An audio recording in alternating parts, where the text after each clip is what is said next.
Chérie, I want to tell you, your work is amazing. Oui, c'est pas terrible comme prononciation. Vous avez raison, c'est une prononciation à la française et vous aurez du mal à vous faire comprendre si vous prononcez comme ça. Donc, arrêtez de prononcer l'anglais comme ça. Vous allez me dire, Adrien, mais c'est pas de ma faute, je fais de mon mieux. Oui, vous avez raison et je suis là pour vous aider. Donc, vous avez aussi raison de regarder cette vidéo. So, listen.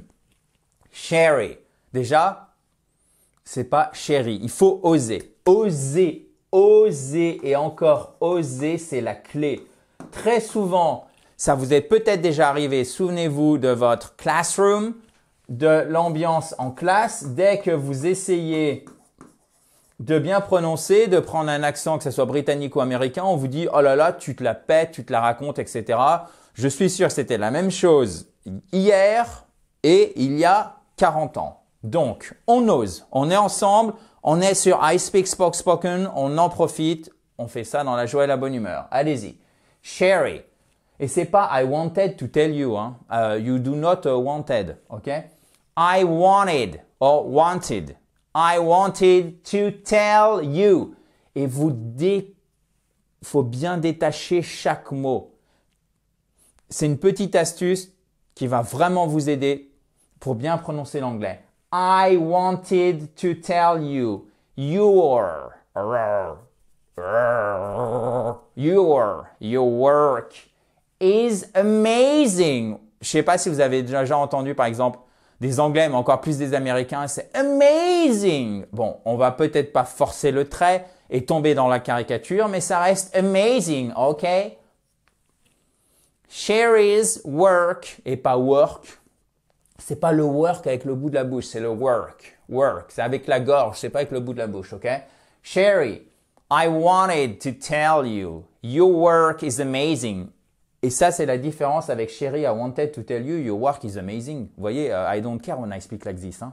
Bon, parce que le français, c'est plat et on va pas faire quelque chose de plat. I wanted to tell you, I wanted to tell you. Parce qu'il y a aussi une intonation à respecter.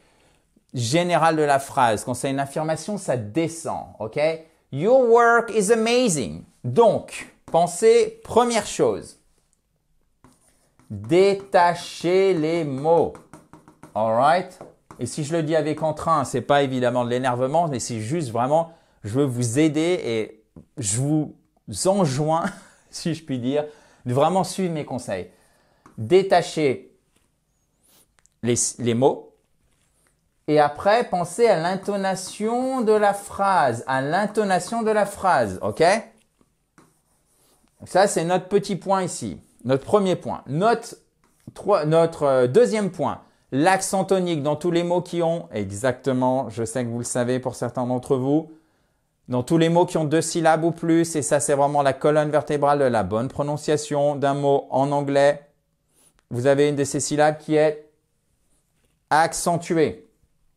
Par exemple, et vous le reconnaissez comment? Vous allez me dire, ok, merci Adrien.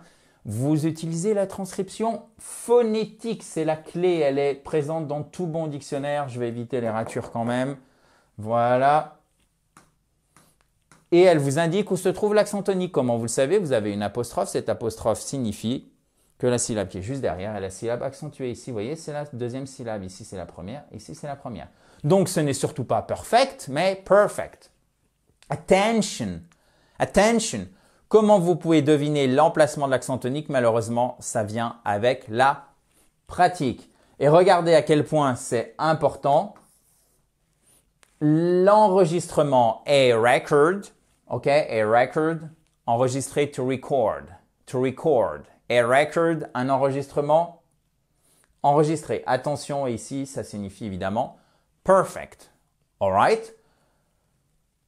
On va refaire celle-ci quand même, puisque je voudrais que vous arrêtiez de prononcer l'anglais à la française.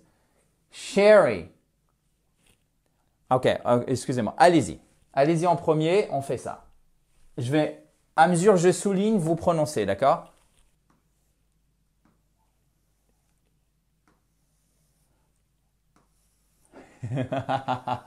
C'est juste pour vous faire répéter. Sherry. I wanted to tell you, your work is amazing. All right, perfect. Maintenant, Il y a une autre chose en anglais qu'on n'a plus en français depuis des siècles, ce sont les diphtongues. Ce sont diphtongues, littéralement tongue. C'est la langue, d'accord? À la fois aussi la langue qui est parlée, comme le français, ok? Et non, ça marche pas. En anglais, ce sont deux mots différents. Vous avez bien suivi? Tongue, c'est l'organe, ok? Et la langue, c'est language. D'accord? Alors faites attention parce qu'en français, on a le langage et la langue. Donc le langage, c'est la fonction de parler la langue, d'accord? Et en anglais, c'est la même chose, c'est un seul mot, language. Ok? Par contre, pour désigner la langue partie du corps, on dit tongue. Ce qui m'amène à vous dire que parfois vous avez des diphtongues, donc double langue, double son, et que vous retrouvez par exemple dans hello. Et vous voyez, c'est pas hello, c'est pas un O du bout de la bouche, non, c'est hello. Ok? Show. Oh, ok, show. Hello, show. Et oui, vous dites, et j'exagère pas un peu trop si je fais comme ça, moi je suis francophone, est-ce que c'est une bonne idée? Oui, try it, ok? Dare. To dare, c'est oser. Dare. Alright? Out. Et c'est pas le out, c'est out. Là, c'est pas ou, c'est out. Out. Now. OK? Ensuite, vous en avez un qui est impuissant, le hey, aïe, comme hey, pas comme ça quand ça fait mal, mais presque. Page. Say. Celui du I comme quand ça fait mal, c'est le I comme dans life. Vous le connaissez, celui-ci, le plus intuitif pour nous, que vous retrouvez dans tired, mais aussi c'est pas que pour le I, c'est pour le Y aussi, my.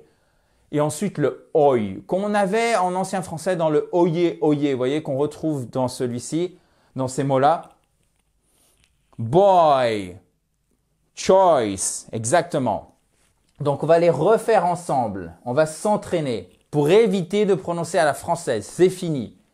Hello, show, out, now, page, say et pas c'est. C'est pas un c'est prononcé comme ça.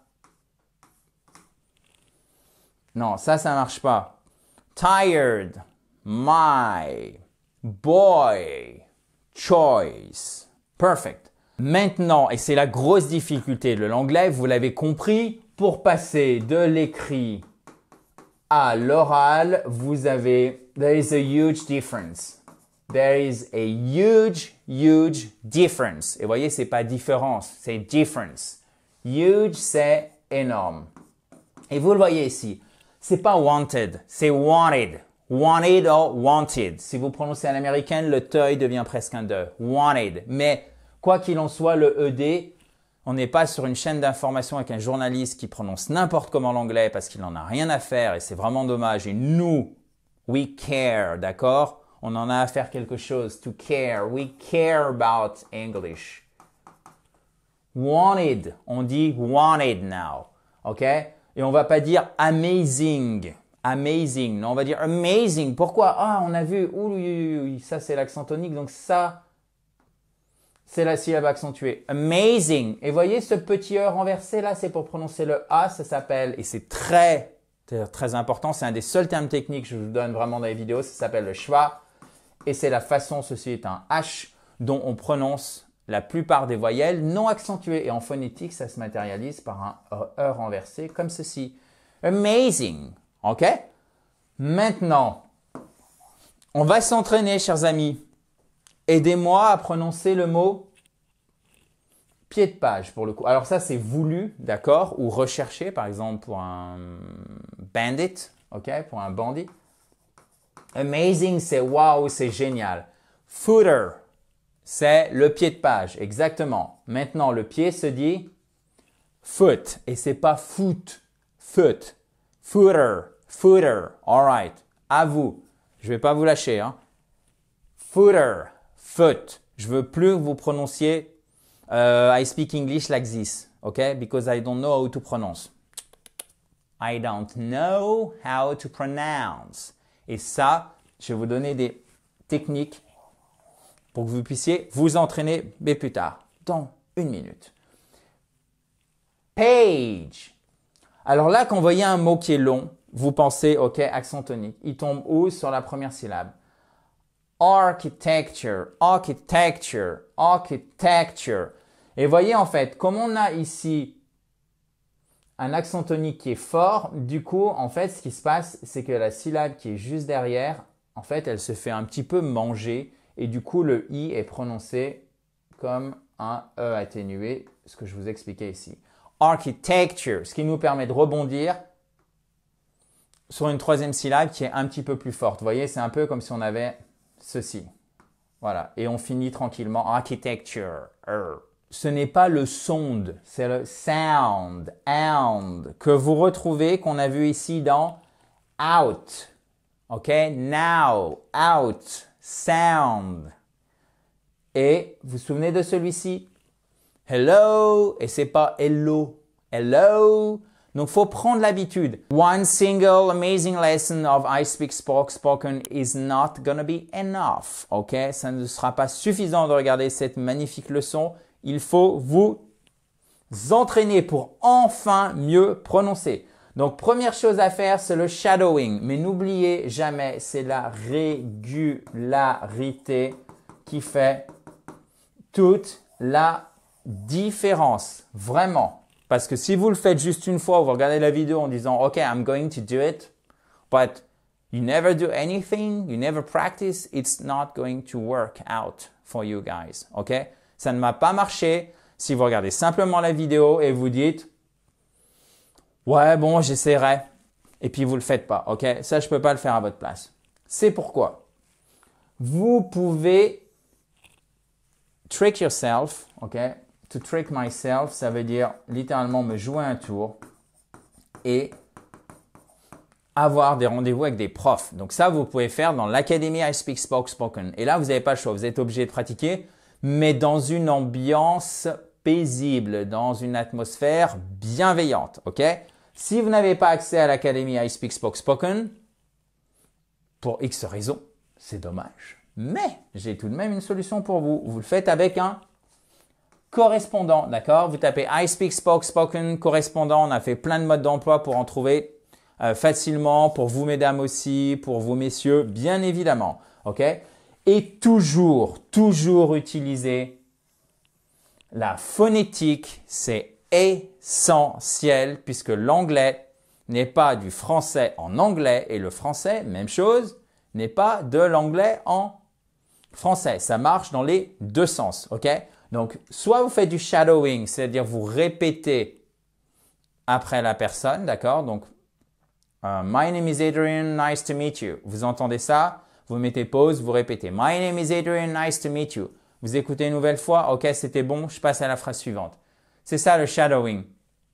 Vous pouvez le faire avec n'importe quelle vidéo YouTube. Vous pouvez même le faire avec les vidéos YouTube de notre seconde chaîne qui est avec des formateurs qui sont tous des native speakers. Vous avez Dan, Kay and James. C'est parfait. Donc, tout est à portée littéralement, si je puis dire, de main, de clic. Vous avez tout ce qu'il vous faut pour progresser et arrêter de prononcer English like this. Voilà, chers amis. Je vous dis à très vite dans la joie et la bonne humeur. Bye bye, have a nice day.